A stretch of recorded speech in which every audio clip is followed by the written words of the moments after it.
Hello students and welcome back to आपके अपने channel Nitesh Tiwari learning में। आज हम डिस्कस करने वाले हैं आपका चैप्टर नंबर 7 जिसका नाम है संघवाद। आपका ये पार्ट 1 होने वाला है। साथ ही ऑल वीडियोस जो आपका है एनिमेशन के द्वारा समझाया जाएगा। कोशिश की जाएगी आपको एक नए तरीके से समझाया जाए और एनसीईआरटी को बिल्कुल पकड़ करके समझाया जाए ताकि एक भी चीज़ आपसे छूटे ना। साथ ही अगर आप चैनल पर नए हो चैनल को सब्सक्राइब करो, बेल आइकन को जरूर दबा दो ताकि आप तक हमारी सारी वीडियोज़ की जो नोटिफिकेशन है वो मिलती रहे। आइए बात करते हैं सबसे पहले आपके पहले टॉपिक की, जिसमें आज हम जानेंगे क्या अर्थ होता है संघवाद का। क्या मतलब है यार, संघवाद है क्या? तो अगर मैं आपको कहूं साधारण शब्दों में तो संघवाद एक संगठित रहने का विचार है। संगठित का मतलब है एक साथ। इस प्रकार से संघ का मतलब होता है संगठन और वाद का मतलब होता है विचार। तो साधारण शब्दों हम कह सकते हैं संघवाद का मतलब है संगठित रहने का विचार। और संघवाद एक ऐसी संस्थागत प्रणाली है जिसमें दो स्तर की राजनीतिक व्यवस्थाओं को सम्मिलित किया जाता है और इसमें केंद्र सरकार होती है और दूसरी प्रांतीय सरकार आपकी होती है। तो याद रखना ये एक ऐसी संस्था है जहां पर दो स्तर की आपकी राजनीतिक व्यवस्था है, जहां एक तरफ केंद्र सरकार पूरे देश को चलाएगी, वही राज्य सरकारें जो एक सिर्फ राज्य की बात करेगी, मतलब राज्य के विकास की बात करेगी।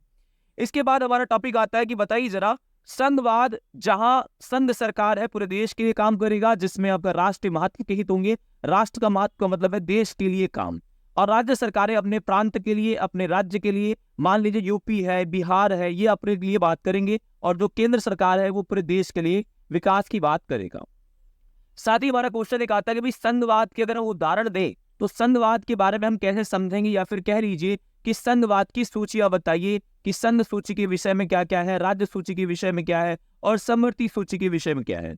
देखो भाई, सबसे पहला आपका आता है संघ सूची, जिसमें आपके विदेश मामले, रेल मंत्रालय, प्रतिरक्षा और साथ ही संघ सूची में पहले 97 विषय थे, वर्तमान में आपके 100 है। ठीक है, ये चीज आपको याद रखनी है। साथ ही राज्य सूची जहां पे पुलिस के मामले होते हैं, जेल, स्थानीय सरकार, शराब और जो आपकी सिंचाई व्यवस्था भी कह लीजिए, ये भी आपका राज्य सूची में आ जाता है। जहां पहले 66 विषय थे, वर्तमान में 61 विषय। इसका मतलब कम हुए, राज्य की पावर जो है वो कमजोर हुई है।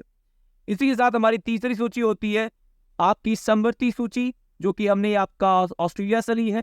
इसमें गोद लेना, श्रम संगठन, जंगल, कृषि भूमि के लिए आपके अंतर्गत भूमि और संपदा मतलब प्रॉपर्टी का जो ट्रांसफर होता है वो समवर्ती सूची में होता है। और इसके विषय में आप बताइए, केंद्र सरकार और राज्य सरकार दोनों ही कानून बना सकती हैं, लेकिन अगर विवाद होगा, संघर्ष होगा, तो याद रखना कि केवल समवर्ती सूची में केंद्र सरकार ही विषय बनाएगी अगर विवाद होगा तो। पहले इसमें 47 विषय थे, वर्तमान में इसमें 51 विषय हैं समवर्ती सूची में, इस बात को याद रखिएगा। साथ ही आपका अगला क्वेश्चन है कि संघवाद, भारत में संघवाद, तो भारत में किस प्रकार संघवाद है, तो बताइए।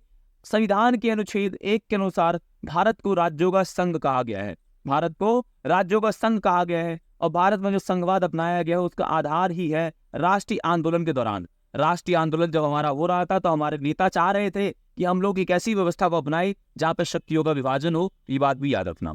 साथ ही देश आजाद होगा, देश विशाल जनसंख्या वाला है, तो शासन करने के लिए शक्तियों को प्रांत और केंद्र स्तरों पर हम बांट देंगे।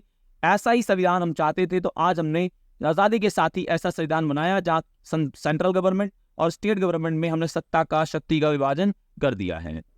साथ ही हमारा क्वेश्चन आता है कि भारतीय संघवाद में संघ व्यवस्था के अनुसार आपको बताना है कि केंद्र सरकार जो है वो संघ सरकार है और राज्य आपकी जो है वो 28 है। साथ ही आपके 8 केंद्र शासित प्रदेश हैं जो अपने अपने प्रांतों पर, विषयों पर काम करते हैं। ऐसी बात बताइए, 7 केंद्र शासित प्रदेशों में से दिल्ली को राष्ट्रीय राजधानी का दर्जा दिया गया है। बताइएगा, दिल्ली 1911 में आपका भारत की राजधानी लगभग मान लीजिए बनना शुरू होती है और 1931 में पूरी तरीके से ऑफिशियली भारत की राजधानी बन जाती है। इससे पहले आपको कोलकाता राजधानी हुआ करती थी, इस बात को भी थोड़ा सा याद रखना। साथ ही भारतीय संविधान की विशेषता बताइए, एग्जाम में बहुत इंपॉर्टेंट है, आपसे क्वेश्चन अक्सर पूछा जाता है कि जरा बताइए भारतीय संविधान की क्या विशेषता है। देखो, पहला बताओ, भारतीय संविधान में आपका 3 स्तर की सरकारें हैं या 2 स्तर की सरकारें भी आप लिख सकते हो, जिसमें केंद्र सरकार और राज्य सरकार बहुत महत्वपूर्ण है, क्योंकि स्थानीय सरकार जो है वो राज्य सरकार के अंतर्गत ही काम करता है। फिर भी आप 3 वर्ड या 2 वर्ड लिखकर भी काम चला सकते हो। इसके साथ ही लिखित संविधान, भारतीय संविधान जो है वो लिखित है, जिसमें आपको बताना है 395 आपके अनुच्छेद है, लगभग वर्तमान में 470, 22 भाग वर्तमान में 25, 8 अनुसूचियां 12 वर्तमान में 12। ये सारी चीजें एक लिखित संविधान है, कैसे क्या व्यवस्था होगी सारा कुछ लिखा हुआ है। तीसरा, शक्तियों का विभाजन, हमारे संघवाद में शक्तियों का विभाजन है, जिसमें संघ सूची 97 पहले, राज्य सूची आपका 66, समवर्ती सूची आपका 47, संघ सूची में वर्तमान में 100 है, राज्य सूची में आपका वर्तमान में 61, समवर्ती में आपका 51 और लास्ट में जाके अवशिष्ट सूची 4 सूचियों के बारे में आप बता सकते हो। इसके साथ ही आपका चौथा पॉइंट है स्वतंत्र न्यायपालिका। तो बताओ भाई, भारतीय जो स्वतंत्र न्यायपालिका है इसकी व्यवस्था की गई है, जिसमें आपका सुप्रीम कोर्ट हो या आपका हाई कोर्ट हो या आपका जिला डिस्ट्रिक्ट कोर्ट हो या सब ऑर्डिनेट कोर्ट हो, मतलब अधीनस्थ न्यायालय, जिला न्यायालय, उच्च न्यायालय, सर्वोच्च न्यायालय, ये सभी आपके फ्री है, आजाद है और अपने डिसीजन को ये ले सकते हैं। इन पर किसी भी प्रकार का कोई सरकारी जो दबाव है वह नहीं बनाया जाना चाहिए, इस बात की पैरवी करते हैं। साथ ही भारतीय संविधान की सर्वोच्चता, मतलब भारत का जो संविधान है वो सर्वोच्च होगा, उसकी ही बात अंतिम होगी, उसकी बात ही मानी जाएगी। इस चीज का विवरण हमारे संघवाद में किया गया है। देखिए पार्ट 1 आपका है, ऐसे ही आपको पार्ट 2 और पार्ट 3 जो वीडियोस है इस आपके चैप्टर की, वो मैं आपको अपलोड कर दूंगा। साथ ही अगर आप चाहते हैं बहुत अच्छे तरीके से जल्दी जल्दी अपलोड किया जाए, प्लीज ज्यादा सपोर्ट करो और ज्यादा से ज्यादा वीडियो को शेयर करो, ताकि आप तक हमारी जो वीडियोस है और जल्दी मैं बनाने की कोशिश करूँ। तो दोस्तों, जय हिंद, जय भारत के साथ।